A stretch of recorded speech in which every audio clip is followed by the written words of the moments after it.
અત્યારે તો એક જ વસ્તુ છે કે મબલખ ઉત્પાદન. હવે એમાં મબલખ ઉત્પાદનની અંદર માણસ એક્સ સ્પીડને વધારે છે, વાયને ઘટાડે છે. એટલે આજથી 25 વર્ષ પછી બહુ એવા વૈજ્ઞાનિકોનું કહેવું છે અને એવા યોગીઓનું કહેવું છે કે મેલ ફેક્ટર જન્મ ઓછું લેશે, ફિમેલ ફેક્ટર જન્મ વધારે લેશે. કેમ? કારણ કે તમે ખાઓ છો પણ એક્સ વાળી વસ્તુઓ. આ બહુ અગત્યની સૂચના છે, પણ આ કેવું છે, ફ્લો ચાલી રહેલો છે અને બધા નહીં રહેલા છે. હા, અને બધાને એક જ છે કે આનું બાવડું ફાટી જાય એટલું દૂધ આવવું જોઈએ. એના બચ્ચા માટે દૂધ છે, તમારા માટે નથી. આ તો ઔષધ છે. અને પીવાની પણ પદ્ધતિ છે. આની પીવાની પણ પદ્ધતિ છે. એમાં પણ એના ઘણા બધા છે. આ સુવર્ણ કપિલા છે. હવે આનું દૂધ પીવાની પણ મેટર છે, આનો પેશાબ પીવાની પણ મેટર છે. આનું ગૌમૂત્ર એટલે નેત્ર ઔષધિ છે. તમે સરસ પૂર્ણનો દિવસ આનું ગૌમૂત્ર ઝીલી લો અને તાંબાના વાસણમાં મૂકી દો.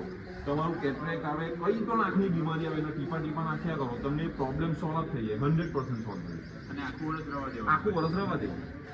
એટલે ભગવાને આપણને બધું બહુ જ આપ્યું છે, પણ કેવું છે, આપણને યુઝ કરતા નથી આવડતું. એટલે આપણે આમાં પણ પહોંચી ગયા છે કે મબલખ દૂધ આવું. હવે ગીરની કેપેસિટી સાહેબ 8-10 લીટર છે. પછી એમાં કુદરતી, પછી કોઈ ગૌશાળા મને વિડીયો ઉતારીને એવું કે મારી ગાય 15 લીટર દૂધ આવે, બધી જુઠ્ઠી જ વાર્તા સાહેબ. આ એક પેઢી જતી રહેશે.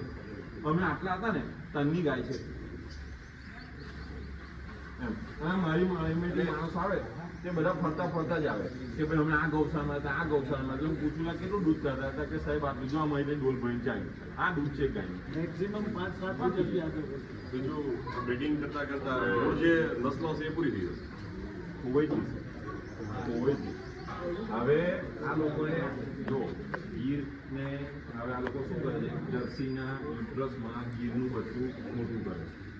એ શાના માટે? કારણ કે દૂધની કેપેસિટી વધે.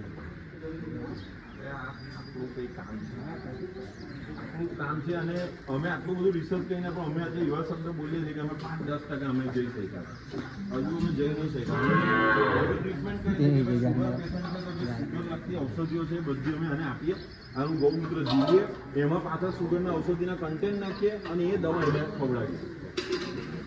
એક્સેલન્ટ રિઝલ્ટ છે સાહેબ.